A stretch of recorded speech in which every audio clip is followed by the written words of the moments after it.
Bismillahirrahmanirrahim. Assalamualaikum warahmatullahi wabarakatuh.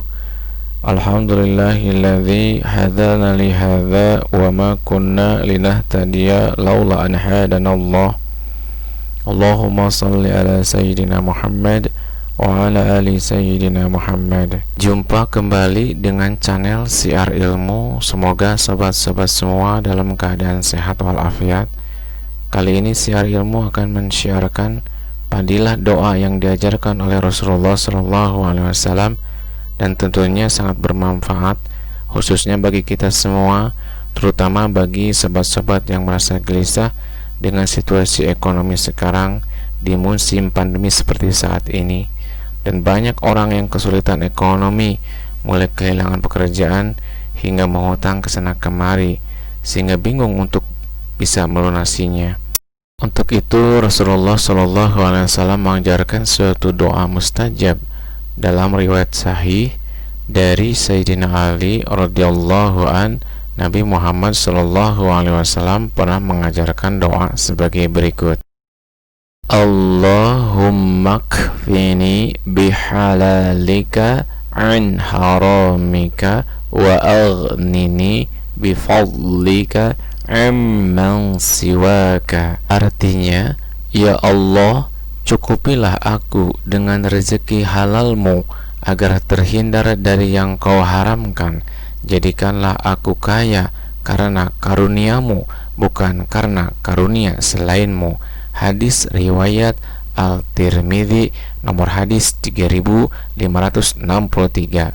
Hadis tersebut berisi doa permohonan untuk mendapatkan kecukupan dalam memenuhi kebutuhan hidup. Hadis tersebut secara lengkap berasal dari Sayyidina Ali bin Abi Thalib radhiyallahu an. Sesungguhnya ada seorang budak yang dalam proses memerdekakan diri mendatanginya dan berkata, "Sungguh aku sudah tak mampu memerdekakan diriku, tolonglah aku." Kemudian Ali berkata, "Maukah engkau kuajari kalimat-kalimat doa yang diajarkan Rasulullah kepadaku? Jika engkau memiliki hutang sebesar gunung Sir pun akan dilunasi oleh Allah, maka ucapkanlah, Allahumma kfini bihalalika an haramika wa aghnini bifadlika amman siwaka." Artinya, ya Allah, cukupilah aku dengan rezeki halalmu agar terhindar dari yang kau haramkan. Jadikanlah aku kaya karena karuniamu, bukan karena karunia selainmu. Bagi orang yang benar-benar beriman, Allah adalah segalanya. Allah adalah tempat bergantung semua makhluk. Karena itu, problem apapun dan sebesar apapun, jika diserahkan kepada Allah dan dimintakan pertolongan kepadanya, maka Allah pasti bisa mengatasinya. Untuk mendapatkan pertolongan Allah, syaratnya harus benar-benar beriman dan mau memenuhi perintahnya.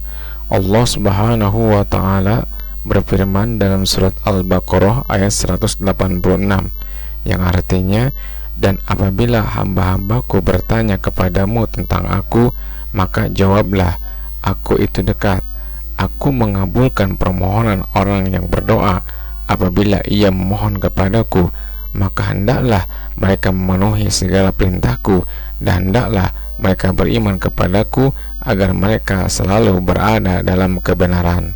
Adapun mengenai kapan waktu yang paling mustajab untuk berdoa, Rasulullah SAW menganjurkan agar banyak berdoa ketika sujud.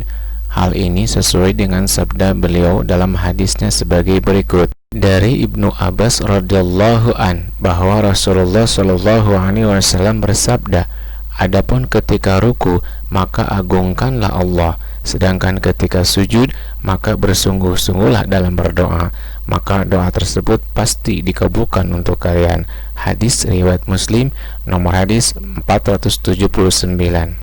Dalam hadis lainnya, Rasulullah SAW bersabda, dari Abu Hurairah radhiyallahu an, Rasulullah SAW bersabda, keadaan seorang hamba paling dekat dengan Rabb-nya adalah ketika ia sedang bersujud, maka berbanyaklah berdoa saat itu.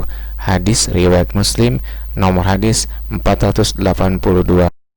Ada beberapa faedah penting yang dapat kita petik dari hadis ini. Yang pertama, keutamaan sujud yang agung ini dikarenakan sujud merupakan sikap merendahkan diri yang utuh dan ubudiyah, penghambaan diri yang sempurna kepada Allah Subhanahu wa taala. Juga pada saat ini seorang hamba meletakkan dan menempelkan anggota tubuh yang paling mulia dan yang paling tinggi, yaitu wajahnya, ke permukaan tanah yang selalu diinjak dan dihinakan dalam rangka beribadah untuk merendahkan diri kepada Allah Subhanahu wa taala.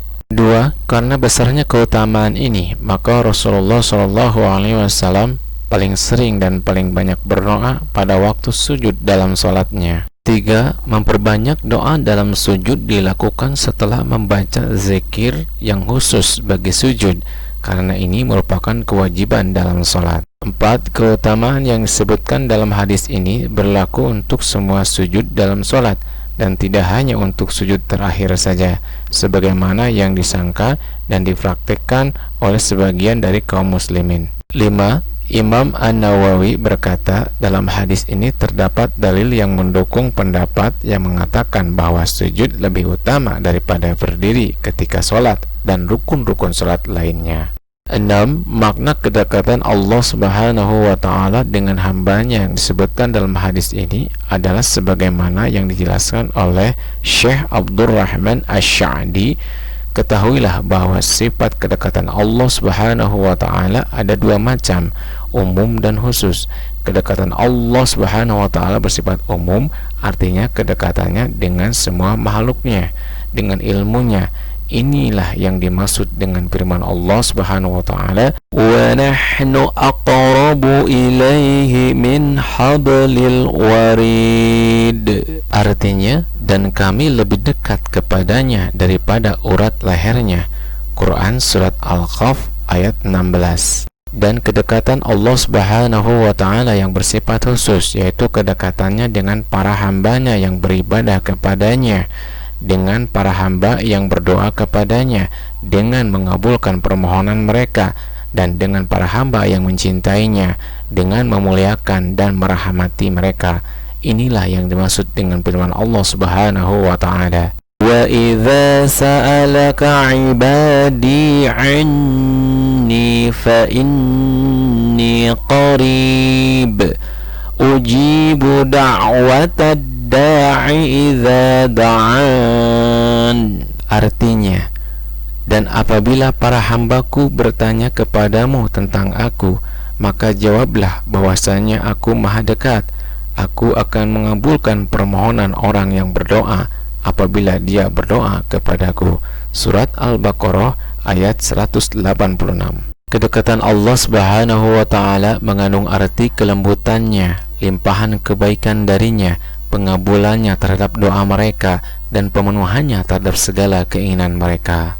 Demikianlah keutamaan-keutamaan berdoa di waktu sujud. Oleh karena itu, perbanyaklah doa di waktu sujud, khususnya dengan doa-doa yang diajarkan oleh Rasulullah SAW, seperti doa berikut ini: Allahumma kfini bihalalika an haramika wa aghnini bifadlika amman siwaka. Yuk kita ulang kembali untuk mendawamkan doa ini. Allahumma kfini bihalalika an haramika wa aghnini bifadlika amman siwaka.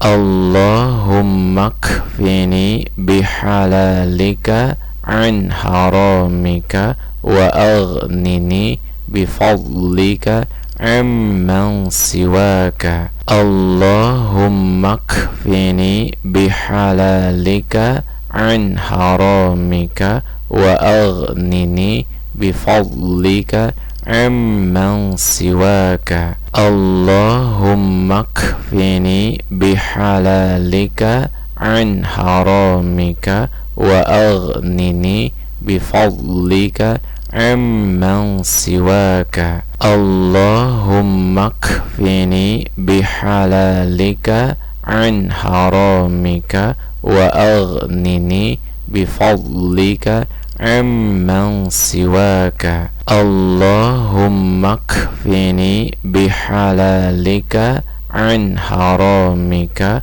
وأغنني بفضلك عمن سواك.